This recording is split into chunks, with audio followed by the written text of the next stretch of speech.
कैलाशपति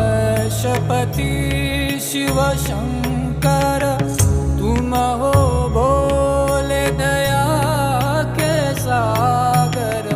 तुम कैलाशपति शिव शंकर, तुम हो भोले दया के सागर। दूर करो सब दुख हमारे, दूर करो सब दुख हमारे।